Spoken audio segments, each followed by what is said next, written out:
이 시간 하나님의 말씀 데살로니가전서 5장 12절에서 24절까지 말씀입니다.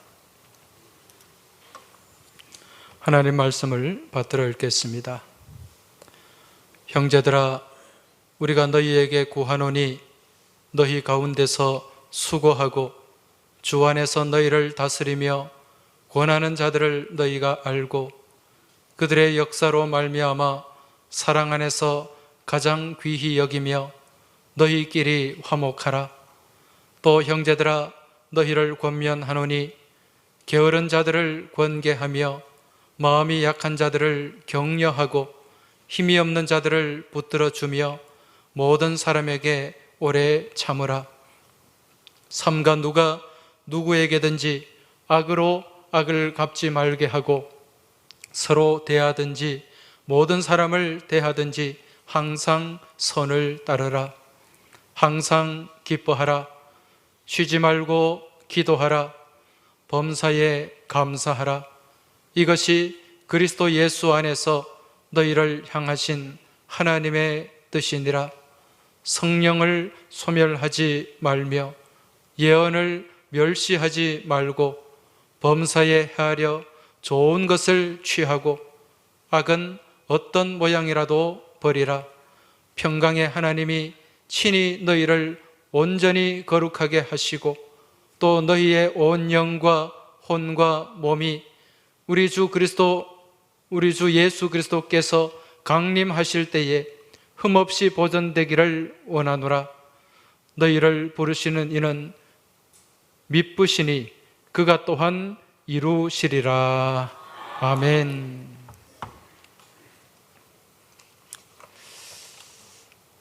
오늘 우리가 맥주 감사주일로 지키는 주일입니다. 맥주 감사주일은 그 말대로 보리 추수를 감사하는 절기인데 오늘 이 시대는 이제 한 해의 이 절반을 지내면서 지나온 반년의 삶을 돌아보며 하나님 앞에 감사하는 절기가 바로 맥주 감사 절기입니다. 오늘 이 시간 또 이 예배를 드리는 가운데 반년 동안 나와 함께 하시고 또 나와 동행하시고 나를 인도하시고 나를 지켜 보호해 주신 우리 하나님께 감사하며 또 감사의 예배를 드리며 감사로 영광 돌리는 복된 시간이 될 수 있길 주의 이름으로 축원합니다. 어느 가정에 70대 부부가 있었는데 남편이 어느 날 TV 앞에 앉아서 TV를 보고 있었습니다. 그날 TV에 나오는 내용은 건강에 관한 프로그램이었습니다. 그런데 그 TV를 바라보는 이 70대 남편의 얼굴이 그리 밝지가 않았습니다. 굉장히 어둡고 또 걱정이 가득한 그런 모습이었습니다. 이 모습을 바라본 부인이 남편에게 질문을 했습니다. 여보, 왜 그렇게 심각하게 보고 있어요? 그러자 이 남편이 말을 합니다. 곧 죽을 것 같은 표정으로 여보, 아무래도 내가 저 병에 걸린 것 같아.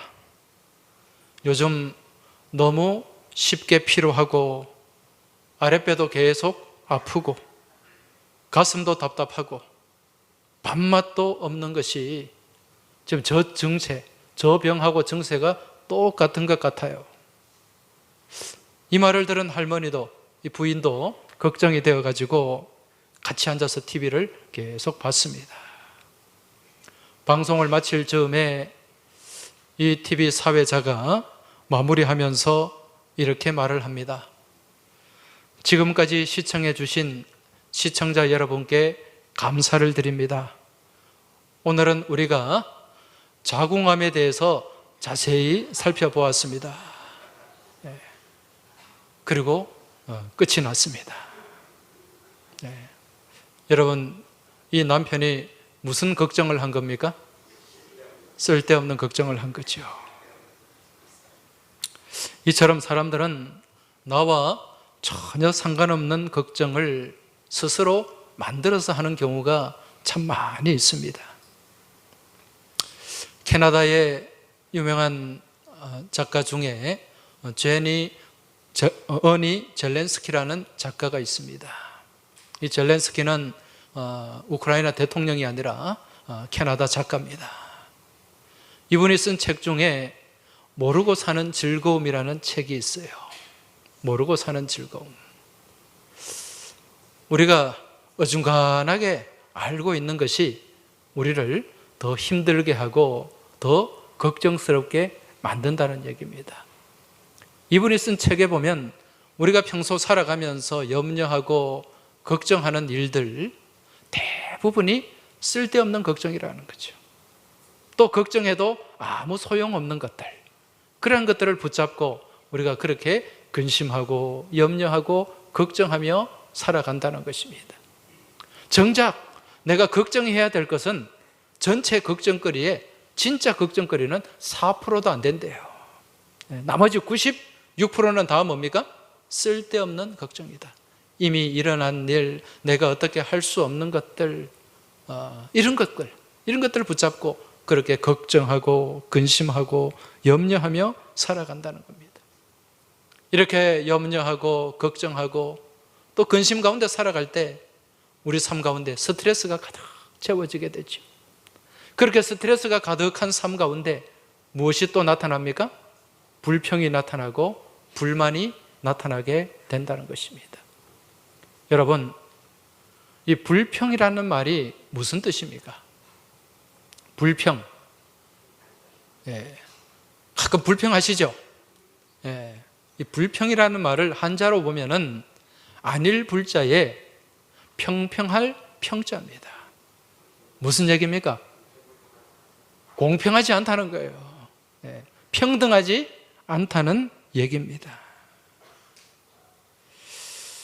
이 불평등, 이게 불평의 줄임말입니다.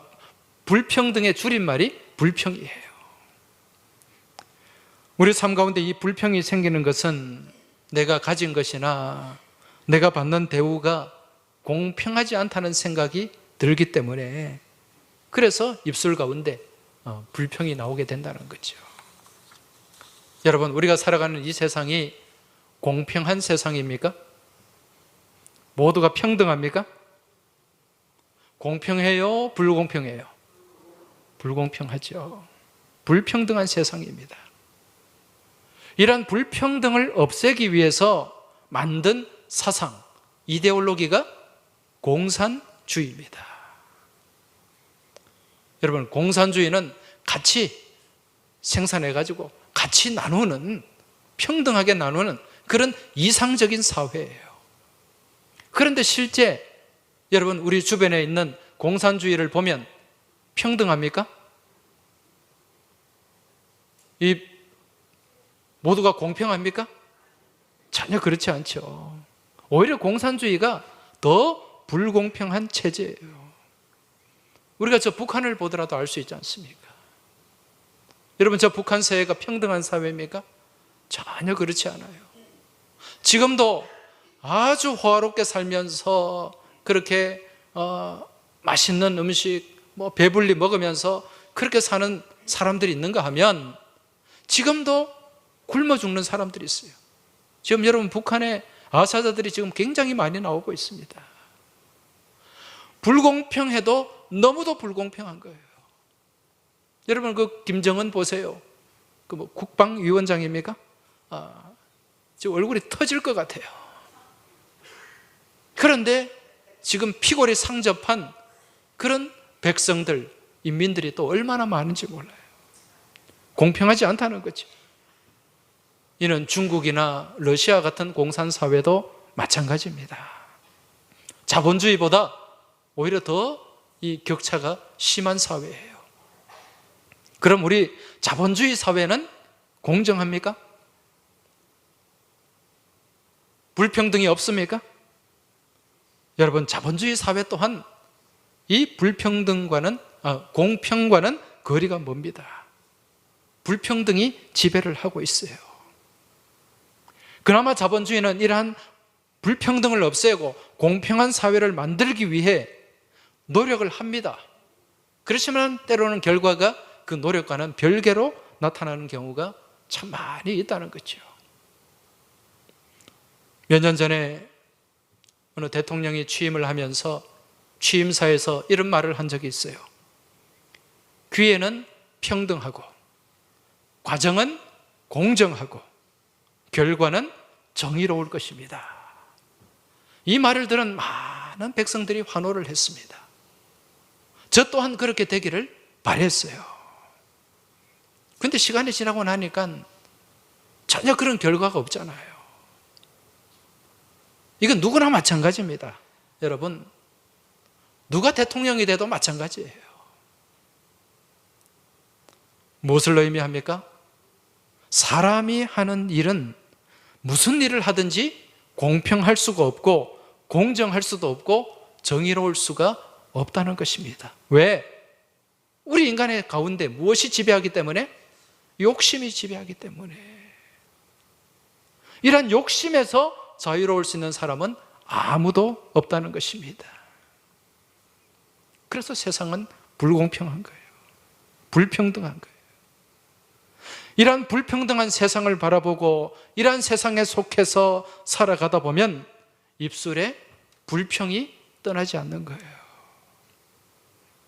여러분, 그럼 우리는 이러한 불평에서 벗어나지 못하고 평생을 영원히 불평 가운데, 또 불만 가운데 그렇게 살아야 됩니까? 여러분, 불만은 뭡니까? 불평을 갖다 보면 내가 불만족스럽잖아요. 불만족이 불만이에요. 만족하지 못하는 거예요. 그럼 우리는 평생 살면서 불평 가운데, 불만 가운데 살아야 됩니까? 성경에서는 무엇을 하지 말라고 말씀합니까? 불평하지 마라, 불만 갖지 마라, 그렇게 말씀합니다. 출애굽해서 불평하고 불만 갖고 그렇게 막 스트라이크를 일으키다가 얼마나 많은 사람들이 심판을 받았습니까? 자, 그럼 우리가 믿음의 삶을 살면서 이 불평에서, 불만에서 떠나는 방법, 벗어나는 방법이 어디에 있을까요? 그것은 한 가지입니다. 여러분, 우리의 시선을 바꾸는 거예요. 바라보는 시선을 바꿔야 됩니다. 우리가 이 땅의 삶을 살아가면서 세상을 바라보고 사람을 바라보면 무엇이 떠나지 않을까요? 불평과 불만이 떠나지 않습니다. 사람을 보며 세상을 볼 땐 만족함이 없었네. 사람을 바라보고 세상을 바라보면 만족함이 없어요. 그럼 불만이 나타나게 되고 불평이 나타나게 된다는 것입니다. 그럼 이 세상을 향하고 사람을 향한 시선을 어디를 향해야 된다? 위를 향해야 돼요. 하늘을 향해야 되고 하나님을 향해야 됩니다. 그래서 골로새서 3장 말씀에 보면 계속해서 우리에게 어디를 바라보라고 말씀하죠? 위의 것을 바라보라. 위의 것을 생각하고 위의 것을 바라보라는 거예요. 사람을 보며 세상을 볼 땐 만족함이 없었네. 나의 하나님 그분을 뵐 땐 나는 만족하겠네. 할렐루야. 하나님을 바라볼 때, 하나님을 의지할 때 여러분, 우리 가운데 불평이 떠나가게 되고 불만이 사라지게 되는 줄 믿으시기 바랍니다. 왜 그럴까요? 우리 하나님은 어떤 하나님이시기 때문에? 공평하신 하나님이시기 때문에. 여러분, 우리 하나님 공평하신 하나님이심을 믿으십니까? 네. 제가 이 말씀을 드리면 또 이렇게 생각하는 분이 꼭 있어요. 하나님이 공평하다고요? 아니, 그럼 공평하면은 저 장로님하고 저 권사님하고 사는 게 내가 똑같아야 되는데 하나님이 어떻게 공평합니까? 아니, 저 권사님이 가진 달란트 나한테는 하나도 없는데 뭐가 공평합니까? 그렇게 생각할 수도 있습니다. 여러분, 우리 하나님은요, 공평하신 하나님이에요. 왜 공평하신가? 지금 이 자리에 계신 분들 한 5분 동안, 길게 잡아 10분 동안 호흡을 안 하면 살아있을 분이 아무도 없습니다. 우리는 지금 무엇을 마시고 있습니까? 공기를 마시고 있어요. 산소를 마시고 있어요. 하나님이 어떤 사람에게는 산소를 좀 더 많이 주고 어떤 사람에게는 너는 좀 그러니까 적게 호흡해. 그런 일이 있습니까? 아무에게도 그런 일이 없어요. 모두에게 공평하게 이 생명에 절대적으로 필요한 이 공기를 공평하게 주십니다. 여러분, 햇볕 없이 살 수 있습니까? 하나님이 모든 이들에게 햇볕을 동일하게 주십니다.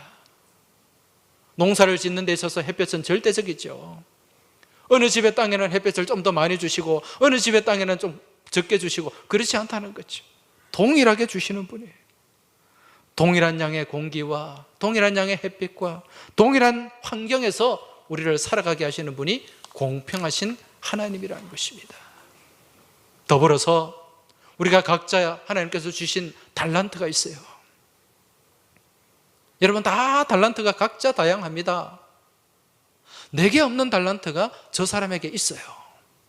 저 사람에게 없는 달란트가 내게 있단 말입니다. 여러분, 달란트가 뭡니까? 재능이잖아요. 탤런트. 이걸 하나님이 공평하게 주셨습니다.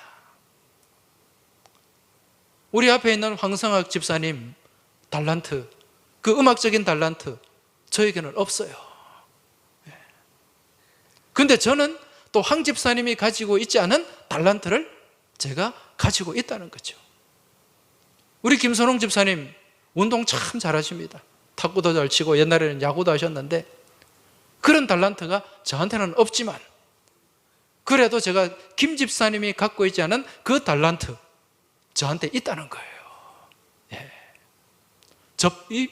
이 자리에 계신 분들 모두가 마찬가지입니다. 우리 하나님이 공평하게 우리에게 주셨습니다. 그래서 우리 하나님은 어떤 분인가? 시편 기자가 이렇게 고백을 합니다. 구름과 흑암이 그를 둘렀고 의와 공평이 그의 보좌의 기초로다. 할렐루야. 의와 공평이 우리 하나님 보좌의 기초라는 거예요. 그래서 우리 하나님은 이러한 공평으로, 공의로 이 세상을 다스리고 계시는 줄 믿으시기 바랍니다. 여러분, 송명희라는 시인 아시죠? 송명희 시인. 이분은 뇌성마비를 앓는 분입니다. 이분이 금년에 환갑이 되셨어요. 1963년생인데 아주 어릴 때 의사의 실수로 뇌성마비를 앓게 됩니다. 뇌성마비 장애를 갖게 되면서 한 번도 자기 스스로 걸어보지 못하고 그렇게 다른 사람의 손에 또 휠체어에 그렇게 의지해서 살아야만 했습니다. 한 번도 정상적인 대화를 해본 적이 없어요. 한 번도 자연스럽게 그렇게 밥을 먹거나 또 글씨를 쓰거나 그렇게 한 적이 없습니다. 얼마나 힘들게, 얼마나 힘겹게 그렇게 살았는지 몰라요. 그런데 이분이 시인이지 않습니까? 시집을 냈는데 그 시집의 제목이 무엇인가? 공평하신 하나님이에요. 공평하신 하나님. 아니, 어떻게 이분한테 하나님이 공평하단 말입니까? 남들이 걷는 걸음도 못 걷고 남들이 할 수 있는 노래도 못하고 남들이 할 수 있는 다른 어떤 운동도 못하고 아무것도 할 수 없는 그런 연약한 몸을 가지고 있는데 어떻게 공평하다는 거예요? 여러분, 이분이 공평하신 하나님이라는 그 시집에 수록한 시 중에 우리가 잘 아는 유명한 시가 있죠. 나라고 하는 시입니다. 나. 이 시가 곡이 붙여져서 복음성가로 불려지게 됩니다. 나 가진 재물 없으나, 나 남이 가진 지식 없으나, 이 찬송이에요. 제가 이 시를 한번 낭독을 해드리겠습니다. 1부 예배 때는 그냥 했는데 2부 때는 좀 피아노 반주를 받쳐가지고 좀 더 멋있게 해보도록 하겠습니다.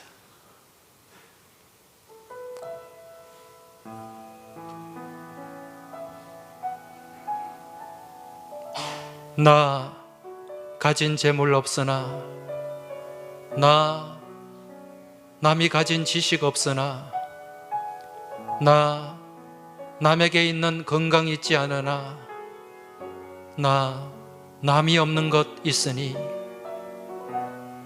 나 가진 재물 없으나, 나 남이 가진 지식 없으나, 나 남에게 있는 건강 있지 않으나, 나 남이 없는 것 있으니, 나 남이 못 본 것을 보았고, 나 남이 듣지 못한 음성 들었고, 나 남이 받지 못한 사랑 받았고, 나 남이 모르는 것 깨달았네. 공평하신 하나님이 나 남이 가진 것 나 없지만, 공평하신 하나님이 나 남이 없는 것 갖게 하셨네. 할렐루야.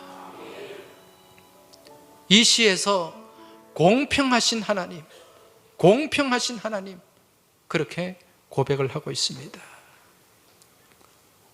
여러분, 이 시인의 고백처럼 내 안에 하나님이 계시고 나의 시선이 땅이 아닌 하늘을 바라보고 하나님을 바라볼 때, 여러분, 내게 없는 것만 보이는 것이 아니라 내 안에 남이 가지지 못한 것을 바라보게 되는 줄 믿으시기 바랍니다. 하나님이 내 안에 계시면은요, 하나님이 내 안에 안 계시면 내게 없는 것만 보여요. 내게 부족한 것만 보여요. 그러나 하나님이 내 안에 계시면 내가 받은 것이 보이게 되는 줄 믿으시기 바랍니다. 남이 가지지 못한 것을 가지고 있는 것을 보고 확인하게 되는 줄 믿으시기 바랍니다. 이것이 바로 믿음의 지혜입니다. 여러분, 이러한 믿음의 지혜가 있으면 무엇이 떠나가게 될까요? 불평이 떠나가게 돼요. 불만이 사라지게 된다는 것입니다. 여러분, 우리 삶 가운데 불평이 사라지고 불만이 떠나가게 되면 그 안에 무엇이 찾아오게 될까요? 기쁨이 찾아오게 되는 줄 믿으시기 바랍니다. 오늘 말씀 16절에 보면 항상 기뻐하라 이렇게 말씀합니다. 여러분, 항상 기뻐하는 게 쉽습니까? 쉽지 않아요. 쉽게 되지 않습니다. 여러분, 이 기쁨이라고 하는 게 내가 기뻐해야지, 기뻐해야지, 기뻐해야지 그런다고 기뻐집니까? 아니에요. 기쁨은 찾아와야 돼요. 기쁨은 찾아오는 것입니다. 내 마음의 그릇 안에 불평이 사라지고 불만이 사라지고 원망이 떠나가게 되면 그 안에 기쁨이 찾아오게 되는 줄 믿으시기 바랍니다. 여러분, 기쁨은 선물이에요. 이 기쁨이라는 말이 헬라어로 카라라는 말입니다. 이 카라라는 말과 어원이 같은 헬라어가 있어요. 그게 카리스입니다. 카리스. 여러분, 카리스라는 말 많이 들어보셨죠? 무슨 뜻입니까? 은혜라는 뜻이에요. 은혜. 여러분, 은혜는 선물입니다. 은혜는 거저 받는 거죠. 내가 내 돈 주고 샀는데 은혜라고 얘기합니까? 아니에요. 거저 받는 거예요. 그래서 우리는 구원을 거저 받았습니다. 그래서 구원은 무엇이다? 은혜요, 선물이라는 거예요. 기쁨 또한 마찬가지입니다. 하나님 주시는 은혜의 선물인 줄 깨달으시기 바랍니다. 하나님과 우리와의 관계가 건강하면, 하나님과의 우리와의 관계가 정말 아름다운 관계가 되면 내 안에 원망이 사라지고 불만이 사라지고 불평이 사라지게 되고 그 가운데 기쁨이 채워지게 되는 줄 믿으시기 바랍니다. 이런 하나님과의 관계를 건강하게 만드는 도구가 무엇입니까? 그게 바로 기도예요. 그래서 오늘 말씀에 쉬지 말고 무엇하라? 기도하라. 여러분, 기도를 통해서 우리가 하나님께로부터 은혜를 공급받게 됩니다. 그래서 이 기도는 파이프와 같은 거예요. 여러분, 우리 가정에 수돗물이 무엇을 통해서 공급이 됩니까? 파이프를 통해서, 상수관을 통해서 공급이 되잖아요. 우리가 하나님과 기도할 때 계속해서 기도로 연결될 때 여러분, 그 관이 멈추지 않고 우리 안에 계속해서 은혜로 공급되고 하나님께서 채워주시는 것으로 가득하게 공급되는 줄 믿으시기 바랍니다. 그래서 기도해야 되는 거예요. 쉬지 말고 기도하라. 여러분, 이 기도는 또 무슨 능력이 있는가? 또 기도는 다르게는 무엇인가? 이 기도는요, 우리의 삶의 현실을 믿음으로 재해석하는 과정이에요. 이 무슨 말인가? 여러분, 우리 가운데 고난이 있습니까? 없습니까? 역경이 있습니까? 없습니까? 아픔이 있습니까? 없습니까? 이걸 현실의 눈으로 바라보면요, 그 고통과 그 아픔이 나를 계속해서 자극을 합니다. 나를 힘들게 해요. 그로 인해서 좌절하고 절망하게 된다는 것입니다. 그런데 이러한 고통과 이러한 역경까지도 우리가 믿음의 안경을 가지고, 믿음의 눈을 가지고 바라보면 이 고통과 역경이 재해석되는 거예요. 재해석. 그 가운데 담겨있는 하나님의 섭리와 뜻을 바라볼 수 있게 된다는 거죠. 이걸 무엇을 통해서? 기도를 통해서 우리가 재해석할 수 있다는 것입니다. 그래서 기도는요, 인생의 문제를 정화하는 믿음의 필터라고 할 수가 있습니다. 여러분, 우리 주변에 정수기가 많고 가정에도 정수기가 있지 않습니까? 여러분, 이 정수기에서 가장 중요한 게 뭐죠? 필터입니다.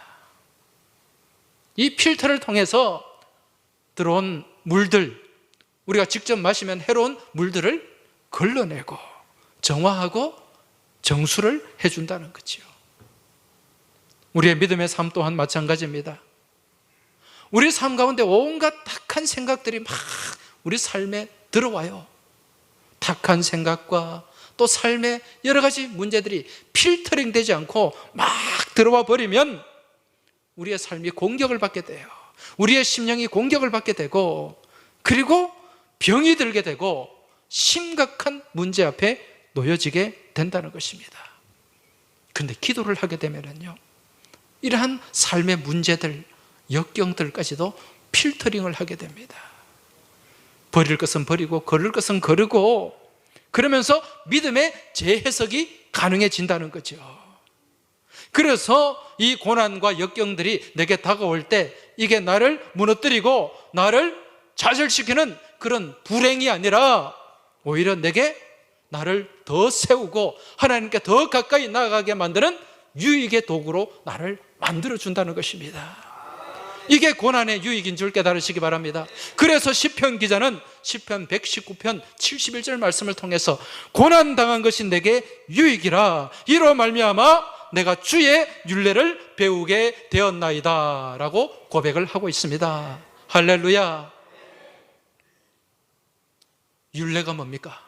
주의 율례. 이 율례라는 말은요, 히브리어로 호크라는 단어입니다. 이게 무슨 의미인가? 말씀의 지혜라는 거예요. 말씀의 지혜. 이 고난을 통해서, 역경을 통해서 이걸 믿음의 눈으로 바라보고 재해석하는 가운데 오히려 그 가운데서 지혜를 얻게 되고 깨닫게 되고 이걸 이길 수 있는 힘을 공급받게 된다는 말씀입니다. 그러면 이제 우리 안에 무엇이 찾아오는가? 여러분, 감사가 찾아오게 돼요. 오히려 고난 가운데서도 무엇을 할 수 있다? 감사할 수 있다는 거예요. 여러분, 감사에도 단계가 있잖아요.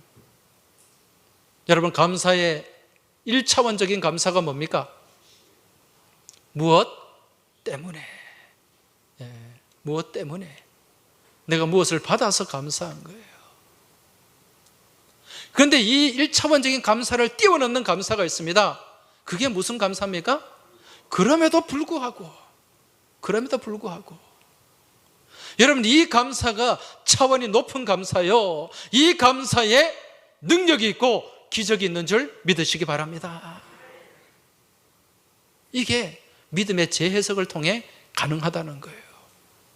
이처럼 감사할 수 없는 상황 가운데서 감사하며 나아갈 때, 범사에 모든 일에 감사하며 나아갈 때 하나님은 그 심령 가운데, 그 삶의 자리 가운데 감사의 은혜와 감사의 능력을 베풀어 주시는 줄 믿으시기 바랍니다. 이게 기도를 통해서 가능한 거예요. 어느 교회에 여자 집사님이 있는데요, 이 집사님이 이 결혼을 하고 한 10년 이상 남편과 사는데, 이 남편이 너무너무 술을 좋아하는 사람이에요. 신혼 초부터 그냥 맨정신으로 들어오는 경우가 별로 없었어요. 늘 술에 취해가지고 고주망태가 되어가지고 집에 기어 들어오든지, 아니면은 현관 앞에서 쓰러져 자든지, 아니면은 아예 집 앞에도 오지 못하고 집 근처에 쓰러져 있든지. 여러분, 이게 내 현실이라고 한번 생각해 보세요. 그런데 이게 그러면서 신혼의 꿈은 다 날아가 버리고 1년, 2년, 3년 그렇게 사는 세월이 10년이 넘었단 말입니다. 그러면서 이제 마음에 막 원망이 생기는 거예요. 내가 이렇게 살아서 뭐 하나? 내가 저 남자한테 무슨 소망이 있나? 이제 그런 마음을 가지면서 이혼을 해야 되나 말아야 되나, 하루에도 12번씩 이혼했다가 말았다가 막 그런 삶이 지속이 되었어요. 그런데 어느 날 또 남편이 토요일 날 술에 취해가지고 고주망태가 돼가지고 그렇게 들어온 거예요. 그 현관에서부터 막 끌어들여가지고 신발 벗기고 옷 벗기고, 그래서 겨우 눕혀놨습니다. 그렇게 만취한 남편이 정신없이 그냥 코를 골면서 자는 거예요. 옆에 있는 이 집사님이 너무도 자기의 처지가 한탄스럽고 너무도 참 처량해가지고 그냥 눈물밖에 쏟아지지 않는다는 거예요. 그러면서 그 남편을 보면서, 아이고 하나님, 왜 내 신세가 이 모양 이 꼴입니까? 왜 나를 저 인간을 만나게 해가지고 이렇게 내 삶이 불행하게 됩니까? 왜 내가 이래 살아야 됩니까? 더 이상 못 삽니다. 그러면서 하나님 앞에 넋두리를 쏟아내고 눈물도 흘리고 그렇게 소리도 질렀습니다. 그런 순간에 자기도 모르게 그 넋두리 하는 가운데 기도를 하게 됐다는 거예요.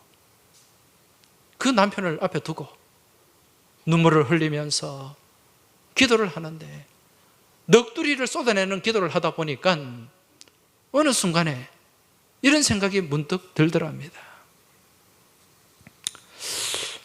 저 인간이 날마다 술 먹고 들어오는데 한 번도 그래도 길거리에서 얼어 죽지 않고 살아있으니까 참 희한하다. 그리고 저렇게 고주망태가 돼가지고도 그래도 지집이라고 찾아오니까 참 감사하다. 그 남의 집에 술 취해가지고 들어가 보세요. 무슨 망신입니까? 한 번도 옆집에 안 가고 자기 집으로 오더라는 거예요. 그리고 저렇게 술을 마시면 술집도 많이 들락거렸을 텐데 그래도 여자라고는 나밖에 모르니까 참 고맙네. 그리고 저렇게 술 마시고 저렇게 참 정신없이 그렇게 자다가 그래 아침이 되면 다시 또 일어나가지고 회사로 가니까 참 고맙다. 네. 월급을 꼬박꼬박 받아오니까 고맙다는 거예요. 그리고 저렇게 술을 처먹으면서도 위장병 한 번 안 걸리고 병원에 안 가니까 그것도 참 기특하네. 그리고 오늘 같은 토요일 날 다른 때보다 더 처먹고 들어와서 주일날에도 계속해서 누워 자니까 교회 가는데 방해가 안 돼서 좋다, 뭐 그런 생각들이 막 들더랍니다. 그러면서 참 감사할 수 없는 거리인데도 감사가 생겨나더라는 거예요. 참 그래도 월급 갖다 주니까 고맙고, 이렇게 또 살게 하니까 고맙고 감사하고, 그러면서 기도하다가 웃다가 또 훌쩍거리다가 또 감사하다 그러다가 이 새벽이 됐어요. 이 자던 남편이 자다가 깨어나가지고 목이 마르니까 물 좀 마시려고 눈을 떴는데 그 부인이 옆에서 웃다가 울다가 또 막 이렇게 중얼중얼 하다가 뭐 또 감사하다 그러다가 막 그걸 보게 된 거예요. 그러면서 이 부인한테 물었습니다. 집사님한테. 아니 여보, 지금 이 시간까지 안 자고 뭐 해? 그러니까 이 여자 집사님이 자기도 모르게 엄격결에 나 당신하고 사는 게 너무 감사해서 그래요, 이런 말이 툭 튀어나온 거예요. 이 남편이 깜짝 놀란 겁니다. 자기가 맨날 술 먹고 속 썩이고 막 그렇게 살아와서 그냥 자기를 원수같이 생각할 줄 알았는데 자기한테 감사하다 그러니까 깜짝 놀란 거예요. 그러면서 이 여집사님이 자기가 그 남편 앞에서 기도했던 그 내용들, 아까 제가 말씀드린 그런 내용들을 다 남편한테 얘기를 해준 겁니다. 그러니까 이 남편이 충격을 받은 거예요. 내가 참 개차반같이 살았는데 그래도 저 여자가 나한테 고맙다 그러고 감사하다 그러고 이런 말을 들으니까 너무 미안하기도 하고 너무 당황스럽기도 한 거예요. 그러면서 이 남편이 그렇게 얘기합니다. 여보 미안해. 그동안 내가 너무 생각 없이 살았어. 이제 내가 술을 끊을게. 내 당신한테 약속한다. 술 끊을게. 그리고 당신 내보고 교회 나가자 그랬지? 그래, 당장 내일 내 교회 갈게. 그렇게 해서 교회 출석하게 되고, 그렇게 그 믿음이 그 심령 안에 들어가니까 이 남편이 변화돼서 집사도 되고 신앙생활을 하게 된 거예요. 할렐루야. 네. 여러분 여기에 무엇이 있습니까? 감사의 능력이 있는 거예요. 감사의 기적이 있는 것입니다. 여러분 시편 100편 말씀에 보면 감사함으로 그 문에 들어가며 그의 궁정에 들어가서 그에게 감사하며 그의 이름을 송축할지어다 라고 말씀합니다. 감사함으로 그 문에 들어가는 거예요. 여러분 감사함으로 은혜의 문에 들어가게 되는 줄 믿으시기 바랍니다. 감사함으로 축복의 문을 향해 들어가게 되는 줄 믿으시기 바랍니다. 감사함으로 기적의 문이 열리고 들어가게 되는 줄 믿으시기 바랍니다. 힘들어도 어려워도 여러분 감사를 놓치지 마시기 바랍니다. 그 역경 가운데 답답한 현실 가운데서 현실의 눈으로 바라보는 것이 아니라 믿음의 눈으로 바라보고 기도하는 가운데 그 역경과 고난까지도 믿음으로 재해석할 수 있길 주의 이름으로 축복합니다. 그리고 입술 가운데 감사를 고백하고 감사를 선포하시기 바랍니다. 그리할 때 우리 삶 가운데 감사의 능력이 나타나고 감사의 기적이 나타나게 될 줄 믿습니다. 지금 이 시간에도 역경 가운데 고난 가운데 놓여져 있는 분들이 있을 겁니다. 여러분 그 현실에 매여 살지 마시고 주님 말씀 붙잡고 그 현실 넘어 믿음의 눈으로 바라보고 기도로 재해석하고 믿음으로 재해석하고 감사로 재해석할 수 있길 주의 이름으로 축복합니다. 이 시간 이제 한번 눈을 감아 보시기 바랍니다. 눈을 감으시고 지나온 반년의 삶을 또 그 이상의 삶을 한번 돌아보시기 바랍니다. 지금까지 내가 하나님을 믿는다고 하면서 믿음 안에 살아간다고 하면서 원망이 많았는지 불평이 많았는지 아니면 감사가 많았는지 기쁨이 많았는지 한번 돌아보시기 바랍니다. 여러분 우리가 믿음의 눈으로 바라보면 모든 것이 감사의 제목이요, 또 하나님 앞에 기쁨의 제목인 줄로 믿습니다. 이 시간 우리의 삶을 돌아보고 또 우리에게 부어주신 하나님의 그 사랑과 은총에 감사하는 마음을 담아서 이 시간 같이 찬송을 드리겠습니다. 날 구원하신 주 감사, 모든 것 주신 감사.